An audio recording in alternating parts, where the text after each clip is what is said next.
Well, hello. I'm going to start this episode with a question. Have you ever been in a conflict with someone and they did something really bad, but somehow by the end of your interaction with them, where you're going to tell them what the problem is, you're the one apologizing? Have you ever had a conflict with someone and when you confront them about what it is that they've said or done, they say, "I didn't say that. What's wrong with you? I'm really worried about you." If you've had any of these experiences, that is called emotional manipulation. And that's exactly what I'm going to be hitting in today's episode. So before we get started, please make sure that you subscribe to this channel.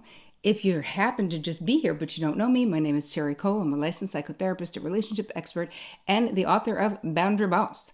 So you want to hit that subscribe button so you don't miss a thing. Every time I do a new episode, you will get a little ping that says, "Hey, come watch this." And I think you will love that. Let's move into the content for today's show, which is how can you identify and protect yourself from what I call boundary destroyers. So these are people that they don't have any ability to listen to how you're feeling, what's happening for you.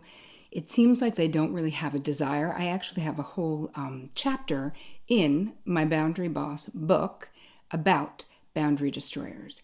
Because the way we interact with people who are not boundary destroyers and all of the skills and the things that I teach you about how to establish boundaries, how to communicate, right, how to talk true, a lot of those things don't apply with people who are very emotionally manipulative because these folks think that they are above the rules. So the rules don't apply to them. So we have to learn a different way. And in that learning, what I'm teaching you in this episode of the show is how to identify the different sort of tricks of the trade when people are very manipulative. So let's move into the first one I want to talk about is flipping the script. And that's the one where somehow you are apologizing. You don't even know how that happened. So what they do is they take the focus off of themselves and their shadiness, like whatever they did that you're calling them out on. So if you lay down the law, maybe it's a totally reasonable request, like, "Hey, I don't want to stay out past 10 p.m. because I haven't been feeling well and I really need my sleep." The boundary destroyer might respond as if you've just punched them in the face, like, "How dare you want to leave the party that they want to stay at early." So really, when we're talking about emotional manipulation, we're talking about everything the other person is doing is a calculated effort to really control you, to get you to do what it is they want you to do. So you expressing your needs, desires, and especially limits can really set these personalities off. Another flip the script technique is they pretend to make you the object of their concern, especially if you're calling out their bad behavior. For example, maybe you're not cool that they stayed out late and I didn't bother to call. They counter, and you may say, "Hey, why didn't you call and let me know?" They will counter by saying something like, "I'm really worried about you. You seem extra sensitive these days. It's concerning to me. Are you okay?" You're like, "Okay." So again, this is a straight up ploy to get you to doubt yourself.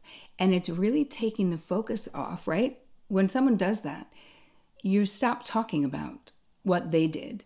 And now you feel compelled to defend yourself about what they're accusing you of or what they're saying. Like, "I'm fine. What are you talking about?" And then that means their tactic worked. Another variation of this is getting upset with you for asking a simple question or blowing something you've done out of proportion. So if the boundary destroyer is doing something sketchy behind your back, let's say, they might respond by raking you over the coals about, like, in a bid to make you defensive and to deflect any potential negative attention on them. Again, it's a straight up tactic. It's diversionary, right? It's taking your attention off what they did, and they're now putting the attention on you. And if we look at power dynamics, when the person who's asking the question of the other person is in the dominant position. The other person now is in the sub position, basically, the submissive position. So you want to really look at those, a lot of these are nuances that I'm talking about. So they might split hairs, right? Or outright distort what you've said. I know you've been in this situation, I certainly have, where you feel like someone is purposefully misconstruing or misunderstanding what it is that you've said. So they may say, hey, I never agreed to talk about the holidays with you before making plans with my family. I just agreed to talk about the holidays with you. You're like, okay, well, what would the point be of talking about it if we were going to do it after we were trying to decide together, let's say in that scenario. Or they might ask you to do one little teeny favor before really like adding something onto that. And then they insist that you agreed. So they'll be like, is it okay? Can my friends swing by and, we'll have dinner on Friday night. And then before you know it, they're like, yeah, my friend and his wife and their 2 kids, they're staying for the weekend. And you're like, wait, we didn't talk about that. They're like, we did too. You already agreed to that. So that's an example of flipping the script. Move into the second manipulation tactic, which is gaslighting. And there's been a lot of talk about this, and I've done different episodes on this alone. But this is a really insidious form of manipulation. It's where they seek to sow the seeds of doubt in your mind to maintain control over you and over the relationship. So they're really good at doing this. They use denial, they use misdirection, they use contradiction, they will straight up lie. So this is for you to question your memory, question your perception, really, and sometimes if it's really bad, it can be question your sanity, which is what the movie Gaslight was, I think that was the name of it, at least the original one, was based on. And then there was a movie made after that, like more recently, and I think it was called The Girl on the Train or something like that. But it was the same thing, where the partner was making the other person think that they were nuts so that they could have control over them. So moving into what makes us vulnerable for these things. A lot of it has to do with our childhood. A lot of it has to do with what we experienced growing up. So if, let's say when you were a child, if you witnessed a very dramatic, like World War II style fighting between your parents or your parental impactors, whoever the adults were, if the next day you were like, is everything okay to somebody? And they say, oh, we weren't fighting, honey. You have such a wild imagination. So somebody, an adult, someone who you trust, denying your reality as a child can really set you up to be, vulnerable to these types of ploys in adulthood. It's basically, the whole thing with gaslighting is to delegitimize your beliefs and make you question your reality. So if you're finding yourself saying often, hey, maybe it's just me. Like, maybe it's me. Maybe I did misthink. But if you're doing that a lot, then you really want to question whether you're being emotionally manipulated by someone. It's incredibly painful. It's super lonely to be in that experience because it does make you feel like you're losing it. And if you talk to other people about it, it makes your person look bad, obviously, but it also, even talking about it, can make you feel like something's wrong with you. So a lot of times there's a lot of secrecy around these emotional manipulation tactics that are happening. Because again, when the gaslighting starts working, we start questioning can I even trust my own perception? And that, of course, is the point of what the boundary destroyer is doing. Another very popular manipulation tactic is love bombing. So this is a very common tactic of narcissists. So they flatter their target, so to speak, right? Feeding the ego and fantasy of true love always until they're sure that they have that person hooked, right? Once the person is hooked, then everything changes. So at that point, the boundary destroyer starts to be highly critical, disapproving, hostile. Eventually, disdain turns to total rejection, and they discard you altogether, right? That is the cycle of abuse. And love bombing is the first piece of that cycle. So there are 3 stages. And I've also done other episodes on narcissists and narcissistic abuse. So the 3 stages are idolize, devalue, and discard. So it is an abusive cycle. There's no doubt if you are dealing with this. Like, it is absolutely abusive. And I think that sometimes we have a tendency to minimize emotional abuse. So it's like, well, if they're not physically harming me, but emotional abuse sometimes can be just as devastating, if not more so, because no one can see it. So you really do feel alone in that process. So don't minimize it. If you're having that experience, you don't deserve that. And, there's ways for you to change your situation safely. You always want to do it safely. So I'll put a link to how to safely leave an abusive relationship in the show notes for this show, because it's really important. Love bombing it's marked by grand romantic gestures in the beginning, right? That it's like a dream come true. I've had clients say to me, oh, it almost feels like it's too good to be true. And as soon as I hear that, I think something that feels too good to be true probably is.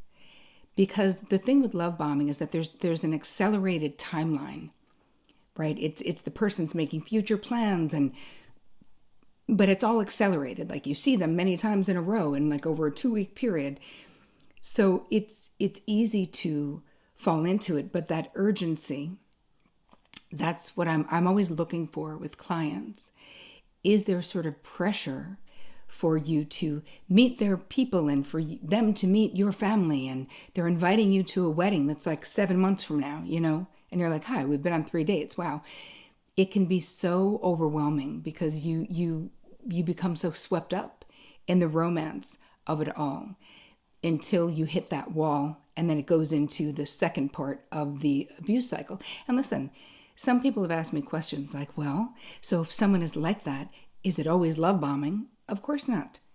If you fall in love with someone, even if there's urgency, but if they never change, if they never move to the devaluing, if they never become mean and highly critical, then maybe they're just a love bug, and that's the way they are, and that's amazing. So I don't think it's a way to be cynical.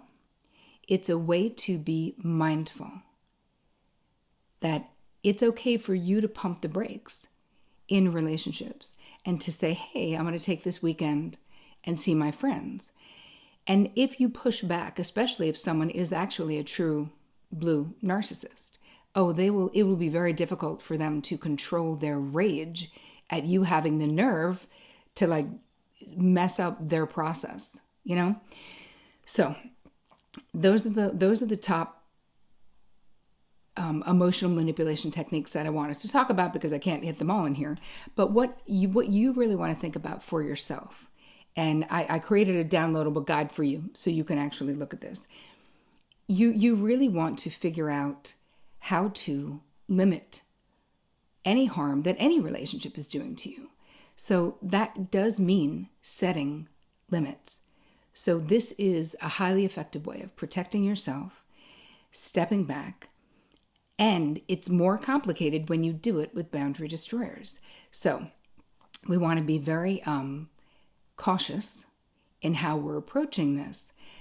And the reason why I wanted to share these manipulation tactics with you is because the easiest and best way to, avoid this is to avoid it, right? The easiest and best way is to be aware of manipulation tactics so that you're not so such a victim to it, or that you're not so vulnerable to it. So that's the first thing, is look at these things and realize this is real. If something in your gut says this is too good to be true, or if you're in a relationship and someone is using some of these tactics, like denying your reality or saying they didn't say something, if they're not highly abusive, then there are scripts that you can use to get out of that manipulation vortex, because you don't want to be in that space. You want to be able to step back and say, hey, we're going to have to agree to disagree, because I know what I experienced.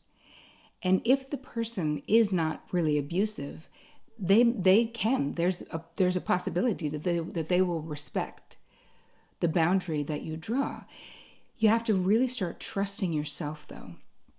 And the more you know, the less vulnerable you will be to these tactics. Because many of us, we carry a lot of guilt, we carry a lot of shame, which also makes us very vulnerable to this. Someone saying, I can't believe how selfish you are. That can really work on us because we feel guilty for anyone even thinking that we're selfish, especially those of us who have the disease to please. If you're very codependent, which I have to say, especially when it comes to narcissists, codependents are very vulnerable to the charms of a narcissist. You know, they're over and over. And I actually did a whole episode on why narcissists and codependents can't break up, quote unquote, because it's like a match made in heaven, right? With the narcissist being like, it's all about me. And the codependent being like, yay, it's all about you. I can't wait to please you in all the ways, until it doesn't work. So it's a match made in heaven until all hell breaks loose, basically, because that is eventually what will happen. So I'm giving you a couple of questions that you can ask yourself. If you're in a relationship right now and you're feeling if this is resonating with you, like, and I will give you the descriptions of the manipulation tactics that I have described in this episode. But I want to know what you think. I want to hear, for you, does this resonate? Have you had this experience? Maybe you figured out how to get over this experience. So share your wisdom.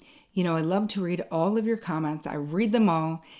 Please, and listen, if please download the guide because I created it for you. But also, if the episode added value to your life, if you think there's someone who needs this information and doesn't have it, please share it with the people in your life. So I can't wait to see what you have to say about this. I hope you have an amazing week taking care of yourself. And as always, take care of you first.